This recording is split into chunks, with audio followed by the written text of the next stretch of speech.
ഒരു പെരുമഴയത്ത് അന്നത്തെ ഇസ്രോയുടെ മേധാവി പറഞ്ഞു പോകട്ടെ ഗോ എന്ന് പറഞ്ഞു. അതാണ് ചന്ദ്രയാൻ 1.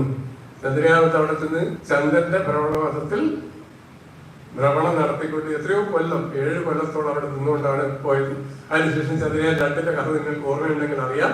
അവിടെ ചെന്ന് വിക്ഷേപണം ഇറങ്ങുന്ന സമയത്ത് നഷ്ടപ്പെട്ടുവെങ്കിലും ചന്ദ്രയാൻ 3 അതെല്ലാം നമ്മൾ ബാലൻസ് ചെയ്ത് ഇപ്പൊ ലോകത്തിൽ ചന്ദ്രനിൽ ഒരു പേടകം ഇറക്കിയ 4ാമത്തെ രാഷ്ട്രം നമ്മൾ അറിയപ്പെടുന്നു. പത്രം വായിക്കുന്നവർക്കറിയാം,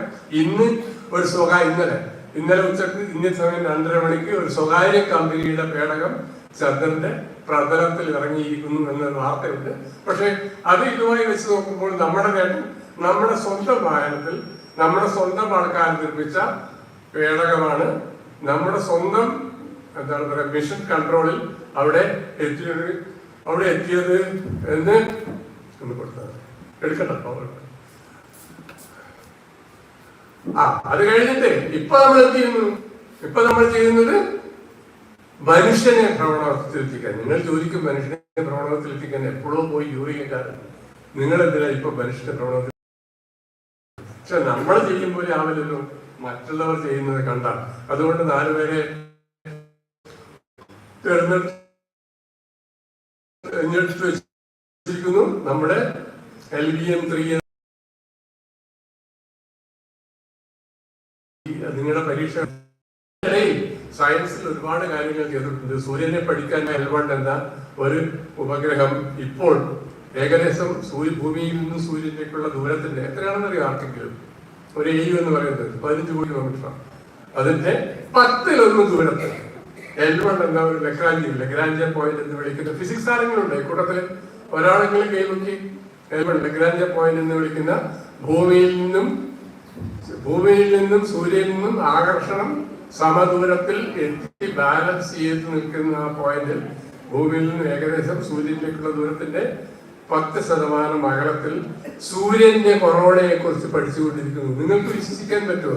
പണ്ട് ആര്യഭട്ടയും ഭാസ്കരനും ഒക്കെ ഭൂമിയിൽ നിന്ന് നിരീക്ഷിച്ച് അവരുടെ സിദ്ധാന്തങ്ങൾ എഴുതി വെച്ച ഭാരതത്തിലെ പിൽക്കാലത്തെ നിങ്ങളെപ്പോലുള്ള തലമുറ അല്ലെങ്കിൽ നിങ്ങളെക്കാൾ 20 വയസ്സ് കൂടുതലുള്ള തലമുറ പുതിയ ഉപഗ്രഹം ഉണ്ടാക്കി സൂര്യനെ കുറിച്ച് പഠിക്കുന്നു.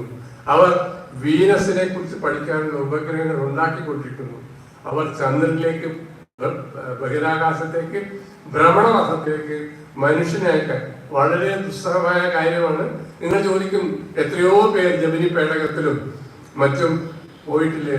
ചെയ്തു നോക്കുമ്പോഴേ അറിയാവുള്ളൂ. കാർ ഓടിക്കുന്നത് വളരെ എളുപ്പമാണ്. പക്ഷെ കാർ ഓടിക്കാൻ അറിയാത്ത വേണ്ടി കാറിന്റെ താക്കോൽ കൊടുത്ത അയാൾക്ക് ഓടിക്കാൻ ഒരുപാട് കാര്യങ്ങൾ. ഈ റോക്കറ്റ് സാങ്കേതിക വിദ്യ ഡ്യുവൽ ടെക്നോളജി എന്നാണ് പറയുക. അതേ സാങ്കേതിക വിദ്യ ഞാൻ ആദ്യം പറഞ്ഞതുപോലെ യുദ്ധങ്ങളിലുള്ള ശത്രു സംഹാരത്തിന് വേണ്ടിയുള്ള മിസൈൽ ഉണ്ടാക്കാൻ ഉപയോഗിക്കുന്നുണ്ട്. ഈ സാങ്കേതിക വിദ്യയുടെ ഒരു ഭാഗങ്ങളും ഒരെത്ര പൈസ കൊടുത്താലും ലഭ്യമല്ലാത്തത് കൊണ്ട് ഇതെല്ലാം സ്വന്തമായി ആർജിക്കേണ്ടതുകൊണ്ടാണ്. സമയം അതിക്രമിക്കുന്നതിന് മുമ്പ് ഒരു ക്രയോജനിക് എഞ്ചിന്റെ കഥ കൂടി പറഞ്ഞ് ഞാൻ നിർത്താം. സോവിയറ്റ് യൂണിയനുമായിട്ട് ഒരു കരാർ ഉണ്ടാക്കിയിരുന്നു നമ്മൾ ക്രയോജനിക്. ഇപ്പൊ നിങ്ങൾ ചോദിക്കും എന്തിനാണ് ക്രയോജനിക് എഞ്ചിൻ? റോക്കറ്റിന്റെ ഇന്ധനമായി ഉപയോഗിക്കുന്നത്. ഇന്ധനമെന്നല്ല ശരിയായ വാക്ക്, നോദകം എന്നാണ്. ഇന്ധനം എന്ന് പറഞ്ഞാൽ ഓക്സിജൻ ഉണ്ടെങ്കിൽ മാത്രം അല്ലെങ്കിൽ ഓക്സികാരി ഉണ്ടെങ്കിൽ മാത്രം കത്തുന്ന ഒരു പദാർത്ഥത്തെ നമ്മൾ ഇന്ധനം എന്ന് പറയുന്നത്. റോക്കറ്റിന്റെ ഇന്ധനങ്ങൾ ഓക്സികാരി കൂടെയുള്ളതാണ്. അതിന്റെ മലയാളം വാക്ക് നോദകം എന്നാണ്. ഇംഗ്ലീഷ് വാക്ക് പ്രൊപ്പലന്റ് എന്നാണ്. അതിന് വേറെ ഓക്സികാരി വേണ്ട. അത് വാക്വത്തിലും കടലിലും ഒക്കെ കത്തുന്ന ഒരു സാധനമാണ്. 3 തരമുണ്ട്. അത് ഏറ്റവും ആദ്യം റൂഡിമെന്ററി ആയത് സോളിഡാണ്.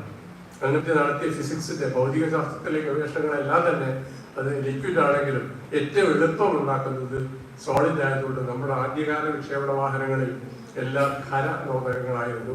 SLVയിലും ASLVയിലും. രണ്ടാമത്തെ വിക്ഷേപണ വാഹനത്തിൽ ദ്രവ ഇന്ധന റോക്കറ്റുകൾ ഉണ്ടാക്കി. അതുണ്ടാക്കാൻ നമുക്ക് ഫ്രഞ്ച് ടെക്നോളജിയുടെ സാങ്കേതിക വിദ്യയുടെ സഹായം ഉണ്ടായിരുന്നു. വികാസ് എന്ന നല്ല ലോകത്തിലെ 1ാം ഇടയിലുള്ള റോക്കറ്റാണ് ദ്രവ ഇന്ധനം കൊണ്ട് നമ്മൾ ഉണ്ടാക്കിയ വികാസ് എഞ്ചിൻ ഘടിപ്പിച്ച PSLV എന്ന റോക്കറ്റിന്റെ 2ാമത്തെ സ്റ്റേജിൽ 4ാമത്തെ സ്റ്റേജിൽ ലിക്വിഡ് എഞ്ചിനാണ്. അത് കഴിഞ്ഞപ്പോൾ ഇത്രയും പോരാ ശക്തി.